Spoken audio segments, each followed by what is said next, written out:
very full. Would be great for a Valentine's Day birthday. My roommate has a Valentine's Day birthday, although I don't foresee him wanting to wear a crown. But you never know. We don't judge for sure in this household. There goes the camera going fuzzy again, but all right. So we're not quite to the center, but it looks like it's going to work out that we have a row of roses dead center, which would be very ideal since they are the focus flower in this particular crown. So we're going to add another bunch, and this one is the red bud and the pink bud. The one previous was also the same, and since we have a red flower here, we don't want the red bud right up against it, so we're going to move. However, there is a red bud on the other side, so maybe we'll switch that around. That'll be okay. That'll work. Yep, that works out because the pod that we've been alternating, there's a pod here, a pod here, a pod here, and then we want a pod here, just to keep it balanced.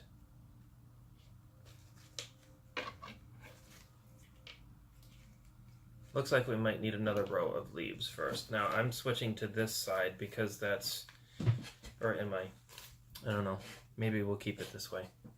And maybe we won't post this video at all.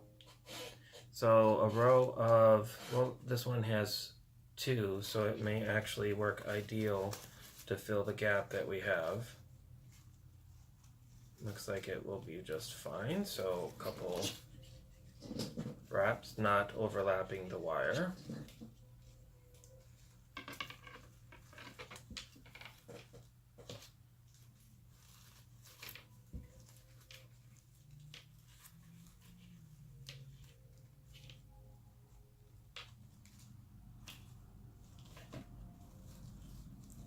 Maybe we'll place the red bud in the center instead of off to the side, and that will, see, that's why we wrapped those individually and left some length on them before we taped them so that we can adjust as we build. Wrap a couple of times, not overlapping. I know that I say that a lot, but I always try all my crowns on, there goes the camera again, on my own head since I am bald. If it's comfortable for me, then it should be comfortable with somebody with lots of hair. And generally, when you make a crown this full, I expect it would probably look the best on somebody with a lot of hair. But you never know, because my girlfriend Jennifer has a small head and short hair, and she is wearing a big, full, beautiful fresh flower crown for her wedding in Hawaii, which she's shown me what she's going to get, and it's beautiful. And she has actually commissioned me to, upon her return from her wedding, to recreate her fresh flower crown in silks so that she has it forever, which I think is an absolutely wonderful idea, which is why I make all my crowns in silks, because they will last forever. And I don't have the experience or the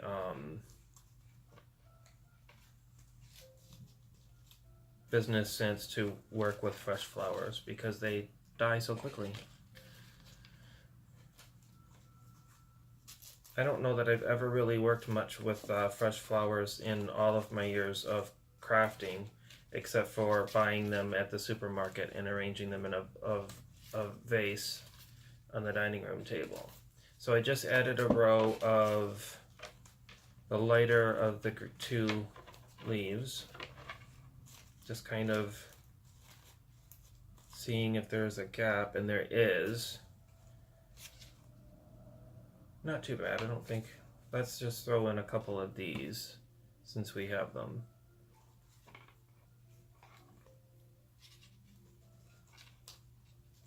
Now, I completely suspect that if you're anything like me, you're going to take what you watch here, you're going to play around with it, figure out what works for you, and disregard half of what I've taught you. And I would be completely okay with that, because my philosophy in all things in life is to take what works for you, disregard the rest. Don't disrespect the rest. It works for somebody. All right, so we are at the center, right here.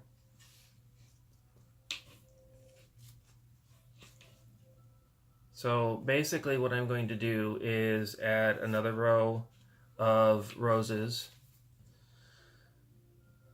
with all of the supplemental and the leaves for the center, and then work my way down.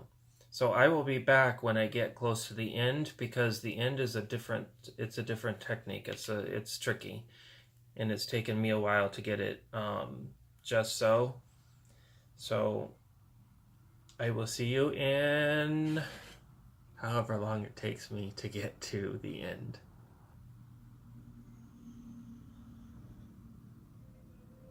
Is it pausing?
Okay, so I'm still recording.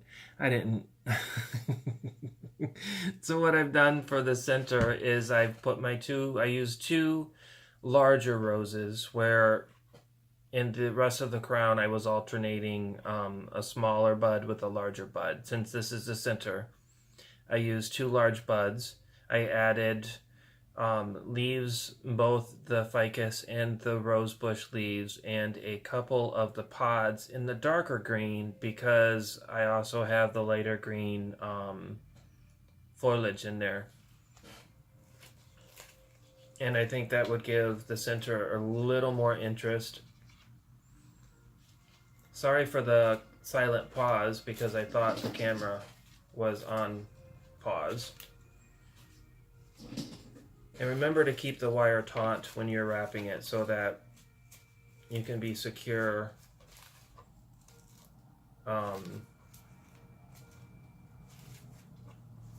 That when you're all said and done, at least with me, when you're all said and done, your crown lives up to the expectations that this will last. Maybe not forever, but definitely want more than one wear. Look at how pretty that is.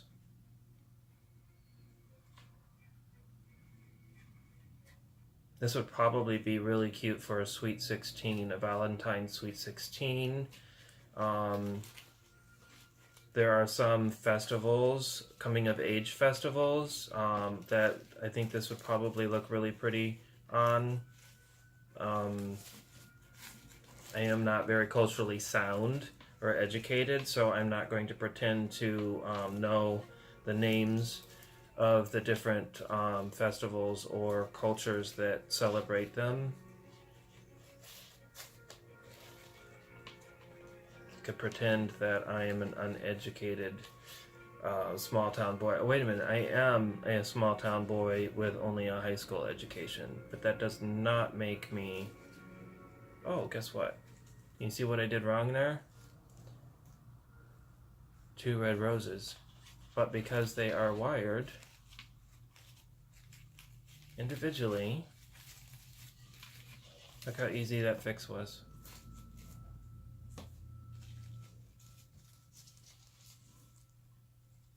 So you see that the pattern is flowing nicely. Okay, since I am now at the center and I just have this little bit more to go as I knock all my flowers to the floor, I am going to pause and I'll be back when I get to the end. Okay, so I'm no further along. I was just taking a break and I happened to look up at the screen to see this single red rose laying right here. And I just thought, well,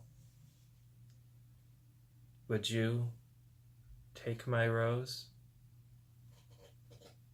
Okay, just being silly. I am a fan of a certain TV show that a single red rose actually means quite a bit.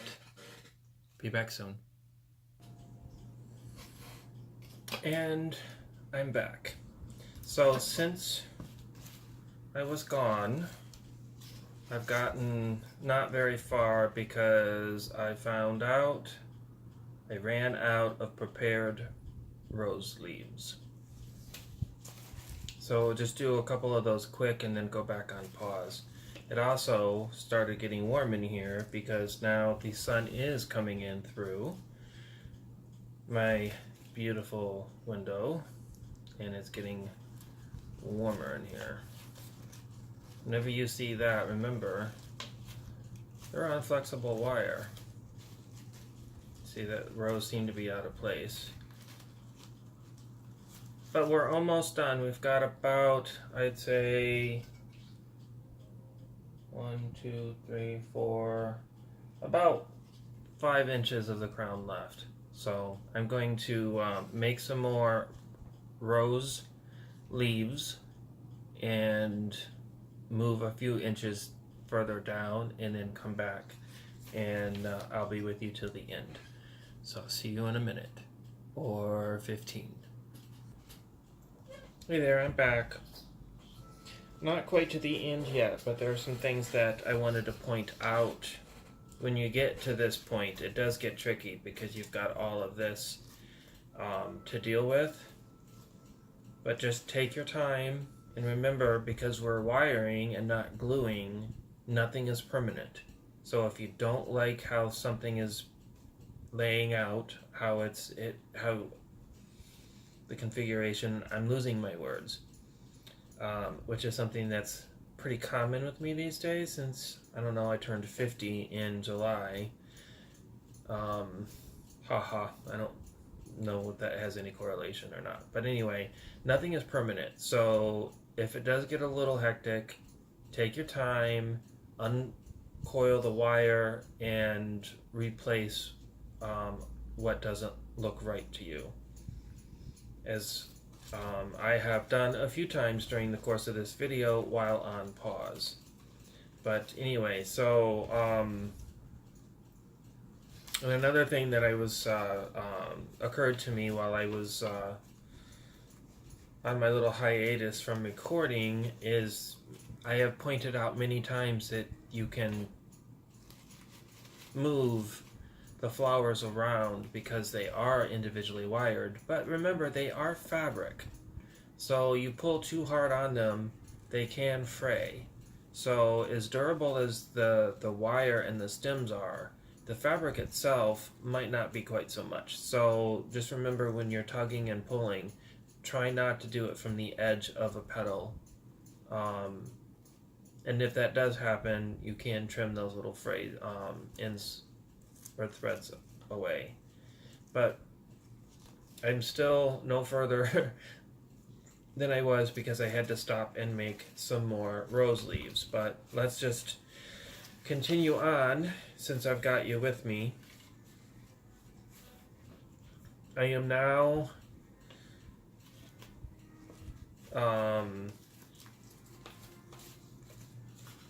moving to a tiny bouquet, or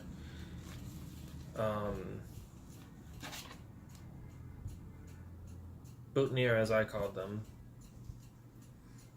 We have got them all bundled up. We've already discussed that and everything. Remember, placing this, there is a pod here, so I want the pod to face the other direction. And I'm going to take the stems and bend them up so it's like that. You see that? It's this part here that I'm going to actually attach to the base.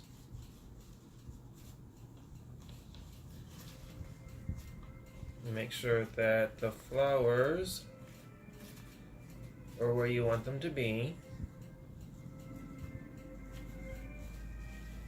Now see, this is the tricky part. Around the wire.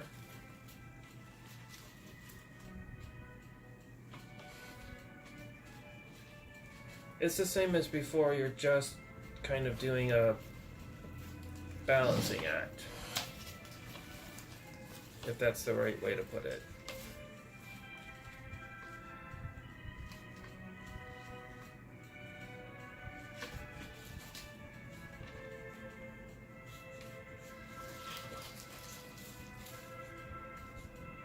I'm really pleased with this so far. I hope you are too. Now remember, this is probably an advanced sort of flower crown. I'm only doing this video because I need, one, the practice. Let me turn this music down. I turned it up while I was on pause. Where was I? I'm doing this tutorial because I had all of these ready and I need the practice, and I want to move on to the next crown, which there's nothing prepped for it at all. So it would be a perfect opportunity to do step 1, 2, and 3, start to finish. So, but by all means, definitely let me know how I'm doing. And I have 7 subscribers now, no, 8 subscribers now in 3 weeks. So I'm really excited about that. And there goes my camera again. All right. So I'm getting really close to the end. So I am gonna step away and try and get close enough so that I can show you how to finish this off. And be right back.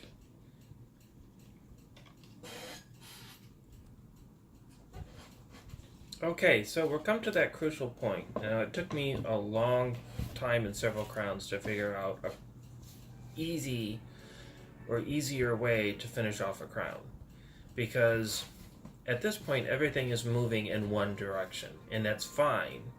But when you turn it around in the back, I kind of like for it to sort of meet for both ends to meet. So that was kind of tricky. So where we're at now in the crown, I'm back to that single red rose that we started with down here on this end. Right there. And you see we doubled the roses all the way across from that point. But now we're back here to the single red rose.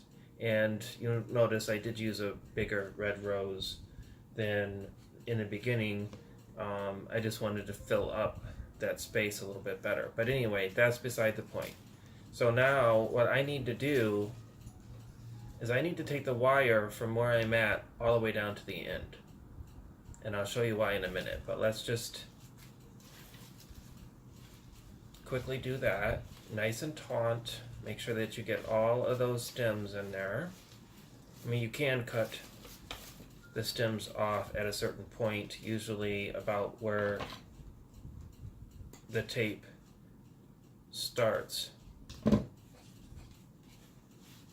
near the hoop that we made.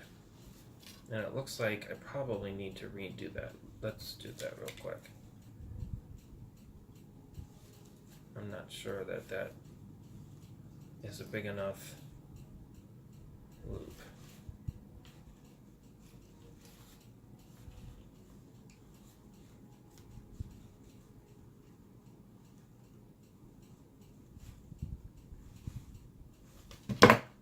And I just mangled it. Some things definitely take finesse, and that comes with practice. Alright, that looks a bit better. Alright, so now we're back down to the end where the loop starts. And now we need to fill this gap. But what we're going to do is start at this end like we did on the other end. So remember the teeny tiny little bundle. We're going to let the leaf cover the loop like we did before. We don't have to start a new wire because we brought the original wire down to the end. Give it a couple of turns, not overlapping. Okay. Making sure that the crown is not all twisted, which is sometimes a challenge for me. And then the next thing is looking back to see what we add. Okay, so we need to add a couple of leaves.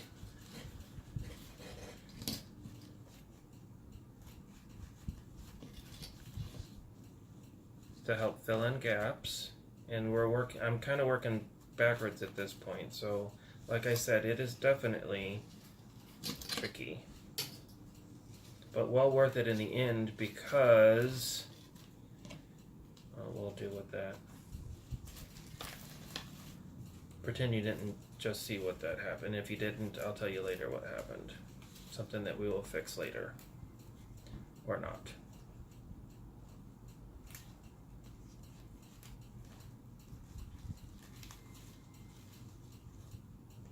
Okay, so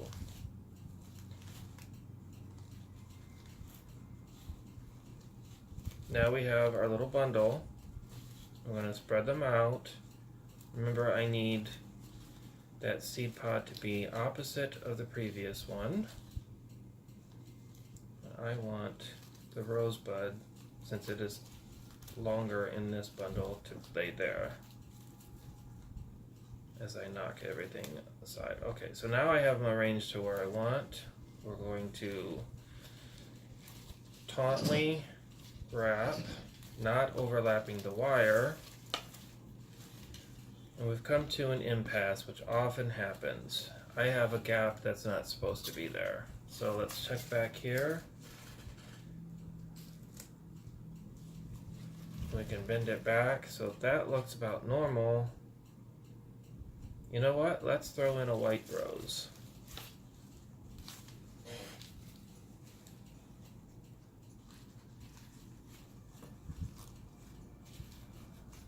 And do I ran out of bundles.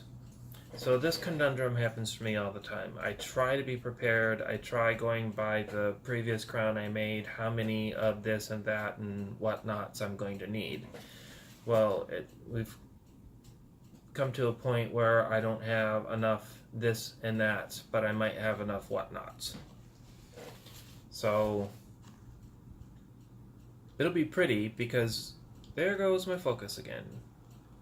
If anybody out there knows why this happens and wants to drop a comment in the comment box, that would be absolutely lovely. Because as a freshman YouTuber, all constructive criticism and helpful comments are definitely appreciated. Just like in every aspect of life, don't be critical and mean or ill-willed. It will not be received constructively. So I'm going to take this rose and I'm going to make a bundle like the little bundles. I'm going to add some greens, maybe not that much.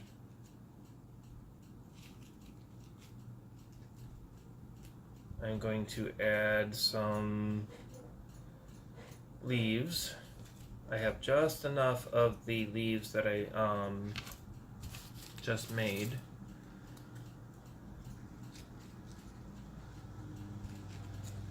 Make that one a little taller.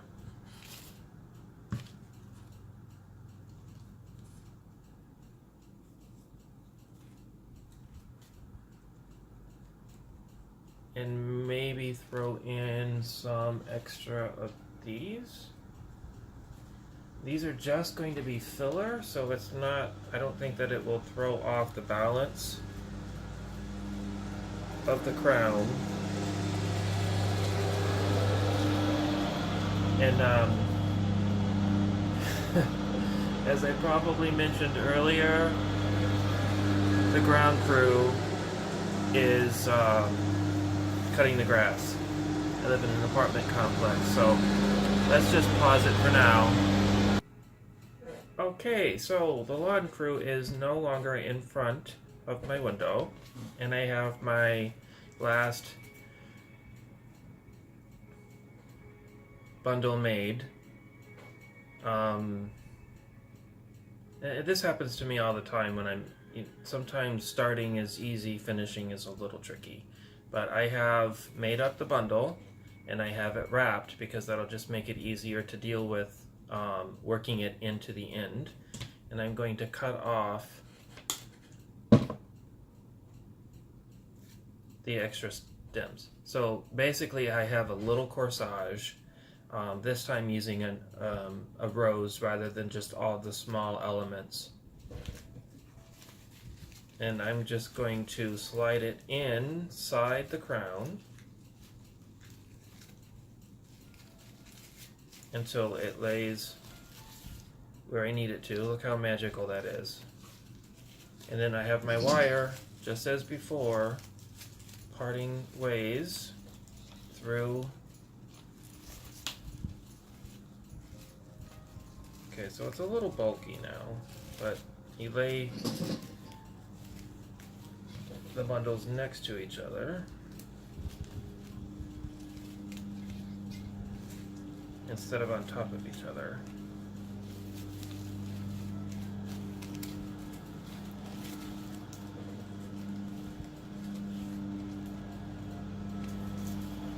Alright, we'll just flip it around and see. That's the back. See how it just comes together effortlessly? And the ground crew is back, so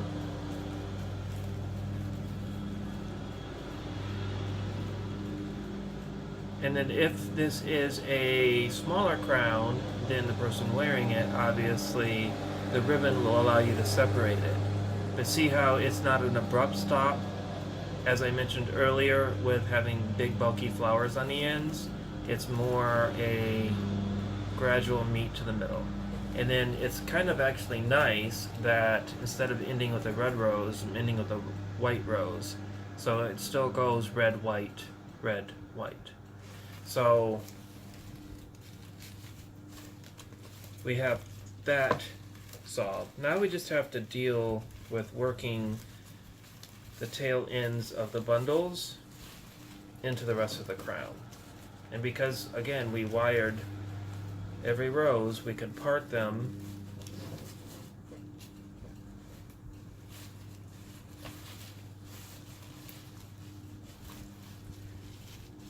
and then put them back together,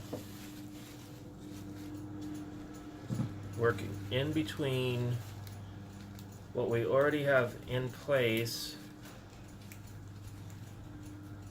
with what we just added. Just be careful not to crush or smash down anything that's supposed to lay nicely.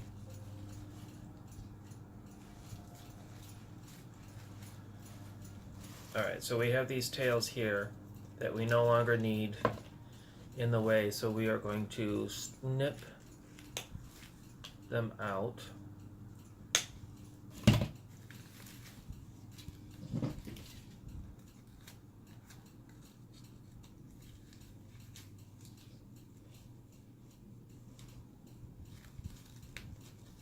And then this is the only time it's okay to overlap the wire, because I haven't found any other way to do it.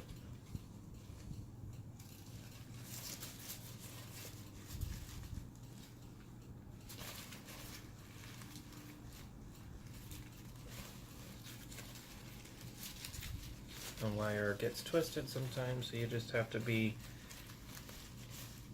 aware of that.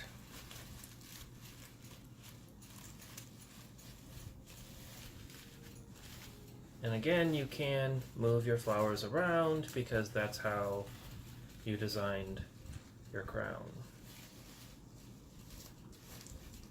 Alright, now I'm going to snip this. I'm not going to snip it close because we have to find a way to work the wire back through to finish. And what I like to do is thread it back through.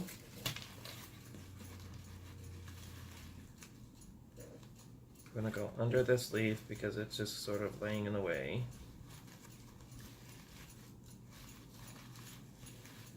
And this is tricky, as you've heard me say a few times.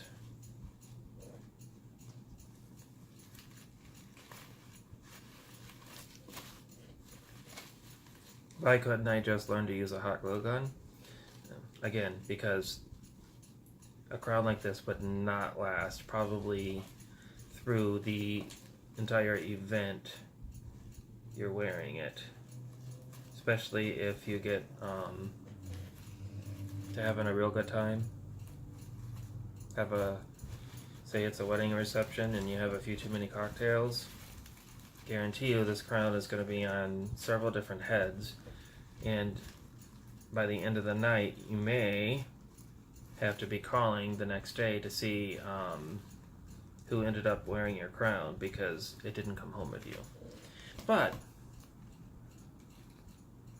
I'm going to pull it nice and tight.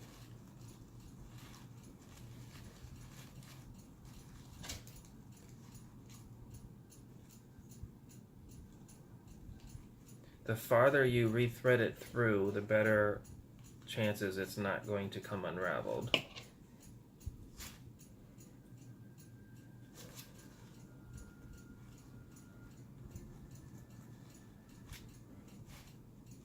I need to hurry up with this. This video is taking forever. I'm hoping that I don't lose too many of you with all the pauses and all of the conundrums I've had to deal with. Welcome to my world.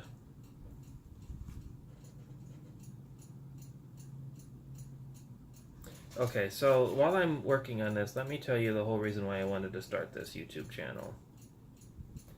And why I named it Learn to Craft as Therapy like I did. If you watched any of my other videos, I would like to change the name of the YouTube channel, but I haven't figured out how to do so yet. But anyway, crafting has sort of been my therapy for many years, but probably more so this last year because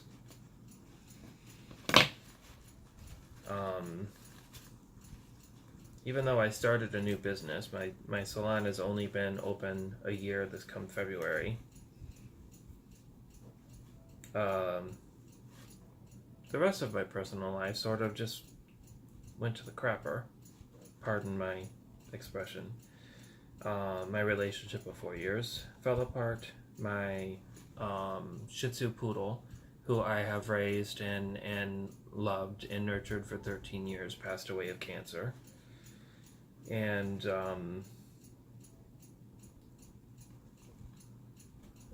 it's been tough. So, okay, so I've brought the wire from where I ended it down here all the way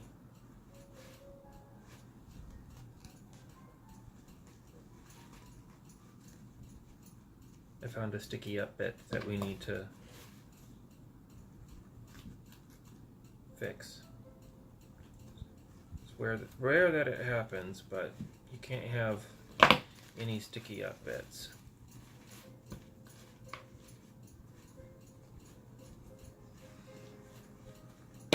I'm going to thread it back through again just to make a knot. But make sure that you do not do this on the underside where it lays on the head, because it will create a prickly knot that will not be comfortable on the wearer's head.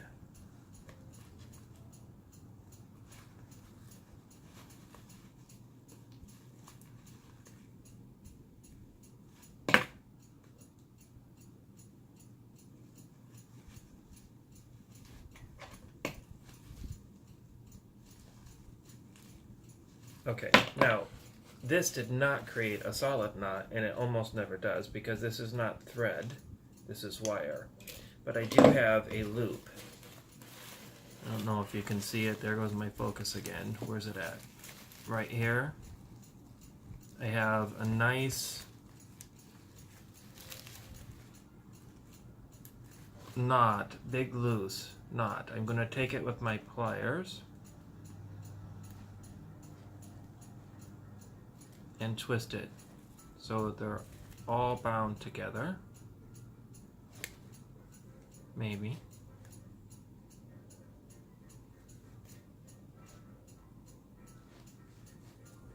And then I'm going to secure that inside. So again, there's no sticky out bit that's pricking.